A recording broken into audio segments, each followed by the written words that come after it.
remember when we were talking this one time, you said something very interesting that early on, you believe that you don't want to capitalize, your thought process was that you don't want to capitalize on your disability, right? But then you trained yourself to think differently.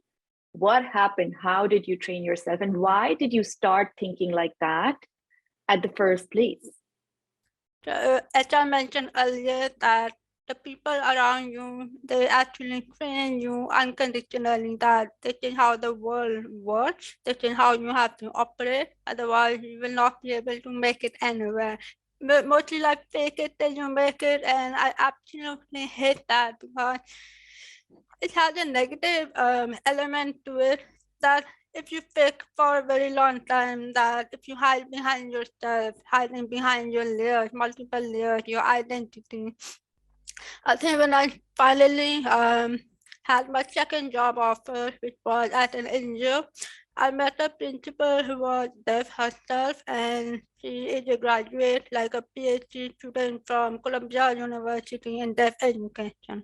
And we had lots of ongoing conversation about identity, just one thing, identity. What does it mean to be a little bit different, hear differently, speak differently, communicate differently, and just like our brain is wired very differently. So I was having this so much conflict that it was affecting my day-to-day job as well. I could not make connections with my students because I thought that, oh, my students, they are more deaf, they are more non-verbal, and at least I can speak. So I'm just like you or any other hearing person. But my principal mentor, she became a very good mentor as well. She said, just be open. It's not like someone is less disabled or more disabled. It's just that you have to choose what you are comfortable with. And nobody is going to push you to accept a label for yourself. But over time, when I finally got the Fulbright Award, when I was writing my personal statement, which is very personal if you want, I thought that I knew that I had a natural advantage. Fulbright prioritize and welcome students or applicants with disabilities on the program. They actually need more. But there was two ways to play around with it.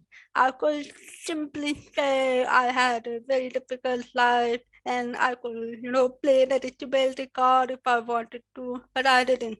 I just told them that my family migrated from a very backward city to Lahore just for our education.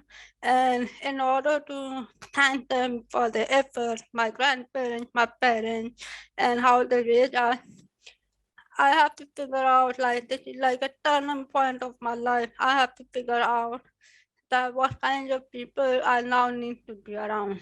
So when I had my interview and they asked me why Fulbright or why master's in special education from a great university in the US, I told them that I need to find more professionals with disability who are very comfortable about themselves, their identity and all that. So I just want to go out and challenge myself if this is something I want to do as well. So when I went on the program, the first person I met was on a wheelchair, and they had done such amazing job in the world as a whole. And they were saying, okay, we put so much focus on labels and terms and politically correct language and all that. How about just acknowledging that disability is not a negative word. It's just a life condition that can actually happen to anyone at any time of their life. It could be an accident, it could be a birth, genetic mutation, or anything, paralyzed, anything. So disability is just something that happens to you, but with that, there are some very difficult choices you have to make in life, and from there on, nothing is, no two-person life are the same. No two-person with disabilities are the same. So I was thinking that I'm hard of hearing and I need accommodation, like I need closed caption, I need people to look at me so that I can live with you and all that.